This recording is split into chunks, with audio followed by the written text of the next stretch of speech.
नमस्कार, आप देख रहे हैं देशवा न्यूज। मैं हूं प्राची सिंह आपके साथ। बिहार में पहले महागठबंधन की सरकार थी और अब एनडीए की सरकार बनी।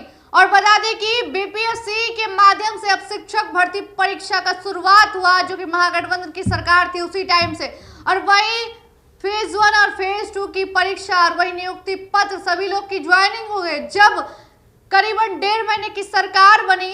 और बता दें कि एनडीए की सरकार बनी, उसके बाद फेज 3 का जब एग्जाम हुआ 15 मार्च को, उसी दिन झारखंड के हजारीबाग से पेपर लीक का मामला सामने आया, जहां पर एडमिट कार्ड के अंदर ही आंसर शीट मिल गया। जी आपने सही सुना, इतिहास में ये पहली बार हुआ है जहां एडमिट कार्ड में ही उसे आंसर दे दिया गया। जब बीपीएससी के माध्यम से इतनी बड़ी गलती हो सकती है, जी हाँ, जहां बीपीएससी इतनी कठिन परीक्षा मानी जाती है, वहां ये गलती हो सकती है। वहीं जब इस धांधली के बारे में जब ईओयू की टीम जब जांच पड़ताल निकाली, जैसे जैसे दिन बढ़ते गया वैसे वैसे ईओयू की टीम जो है वो सख्त से सख्त सभी गिरोह को ढूंढने लगे। और जिस तरीके से ये मिलान हुआ, जहां बीपीएससी के अंदर से बीपीएससी के माध्यम से ही पेपर लीक हुआ। और उनका ईओयू की टीम को कहना है कि ये जो सॉल्वर गैंग है, इनको वहीं से उनका जो सेम क्वेश्चन था, सेम आंसर था, ये वहीं से आउट हुआ है।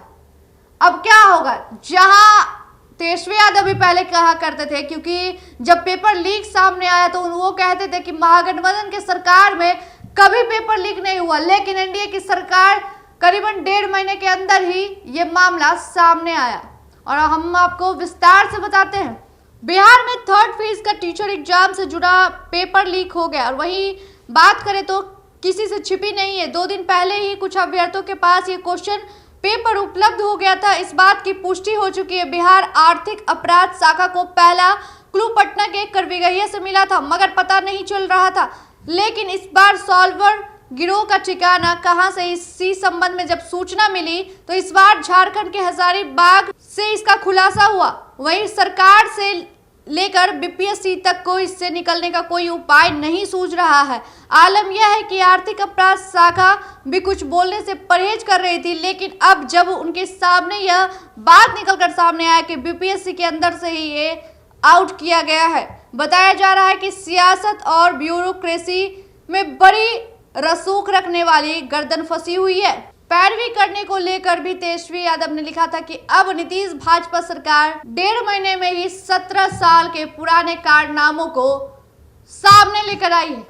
क्योंकि जहां बीपीएससी इतनी कठिन परीक्षा होती है, वहां जब महागठबंधन की सरकार में हुआ करती थी तब कभी पेपर लीक नहीं हुआ, लेकिन 17 साल वाले जो कारनामे थे वो सामने निकल कर आ रही है। क्योंकि ये तेजस्वी यादव का कहना है, जिस तरीके से जो गिरोह पकड़ाए गए हैं और उनके सॉल्वर क्वेश्चन और बीपीएससी का जो मेन क्वेश्चन था आंसर वो सेम था, जिसके लिए ईओयू का कहना है कि अंदर बीपीएससी के अंदर से ही पेपर लीक हुआ है। फिलहाल देखना होगा कि आखिर क्या कुछ होता है, क्योंकि जहां बीपीएससी इतनी कठिन परीक्षा करवाने के लिए पूरी तैयारी करती है और वही पेपर लीक वहीं से हो जाता है। फिलहाल इस वक्त की खबर में इतना ही। देखते रहे देशवा न्यूज। धन्यवाद।